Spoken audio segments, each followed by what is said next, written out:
A Anatel começou a fazer já internamente um debate que tem a ver com esse repensar o modelo, que é o de antecipar o final da concessão da telefonia fixa, né, previsto para 2025, tendo em vista que o serviço está perdendo o valor em função, né, da própria evolução tecnológica e da convergência tecnológica.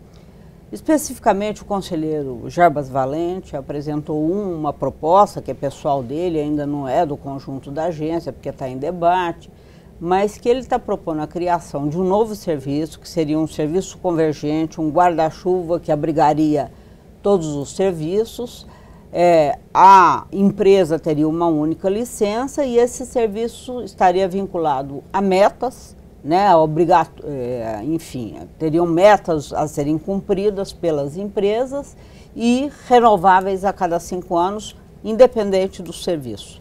Tá? Quer dizer, quem aderisse vai ter que aderir às metas, etc. No caso das concessionárias de telefonia fixa, a ideia que ele está levantando é de que seria calculado o valor dos ativos vinculados à concessão, que são bens reversíveis ao Estado, e que esse valor apurado deveria ser investido, né, por essas empresas como uma obrigatoriedade em redes de nova geração dentro do plano que for definido pelo governo e pelo Estado. Eu queria saber como é que você olha um pouco esse movimento, essas ideias. Olha, ali, eu acho que é muito benéfico que a Anatel tenha iniciado essa discussão com relação a avanços no modelo que nós temos utilizado, acho que com tanto sucesso ao longo dos últimos 15 anos. A tecnologia mudou muito, né? Eu acho que hoje nós temos opções tecnológicas que eram impensáveis alguns anos atrás e eu acho que é muito positivo que isso ocorra. Agora, para você ter sucesso num processo desse, você tem que ter, acho que de certa forma, eu falei isso inclusive naquele evento que você tão bem promoveu lá em Brasília, alguns dias atrás, você tem que ter equilíbrio de forma que seja uma coisa positiva para a sociedade, seja uma coisa boa para os consumidores, para o Estado, como gestor dos interesses da sociedade, para os consumidores de per si e também para as empresas que vão fazer esses investimentos, né?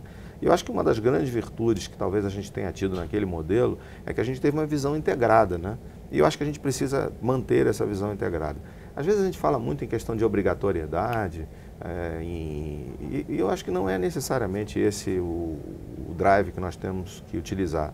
Vide o exemplo que é o da Vivo, que eu comentava agora para você há pouco.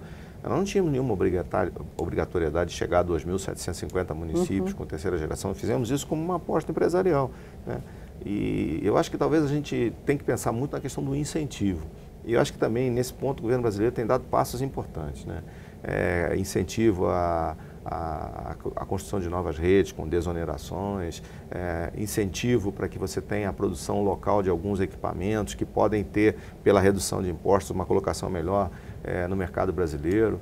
E aí a gente cai naquela questão dos serviços prestados no regime público, no regime privado. Alguns defendem a questão da prestação no regime público, né? Mas esquecem de dizer que a prestação no regime público significa a obrigação do Estado de prover o serviço, né?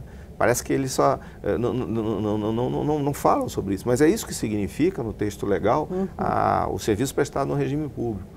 E eu não sei se a gente necessariamente precisa recorrer a isso. O que eu vejo como um aspecto positivo, primeiro, é a abertura da janela para que a gente possa discutir temas como a obsolescência de algumas soluções técnicas, o desejo do consumidor de ter alguns serviços ou outros, a disponibilidade de novas ofertas de serviços, novas tecnologias, a possibilidade de criação de novos modelos de negócio.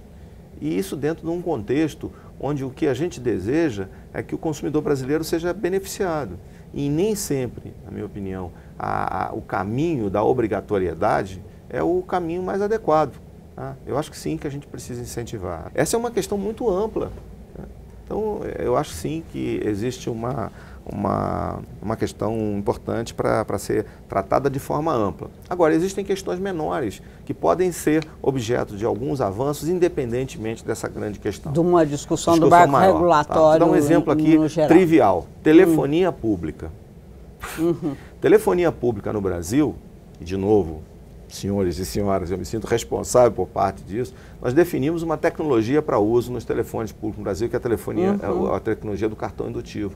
Essa tecnologia era uma tecnologia muito boa 15 anos atrás.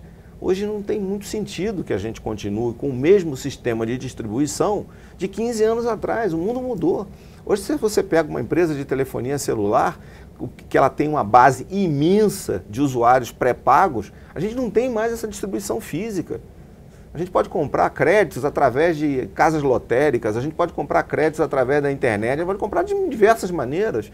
Então, essa é uma questão importante. E a telefonia pública é algo que cada vez é menos utilizado pela sociedade, ainda que tenha uma importância muito grande, até pelos outros serviços, pela oferta dos outros serviços. Então, o custo é muito alto, o custo é né? elevadíssimo. A depredação. Por que as pessoas depredam? Para poder fazer a chamada sem pagamento. E o que faz com que as pessoas consigam alcançar o seu objetivo?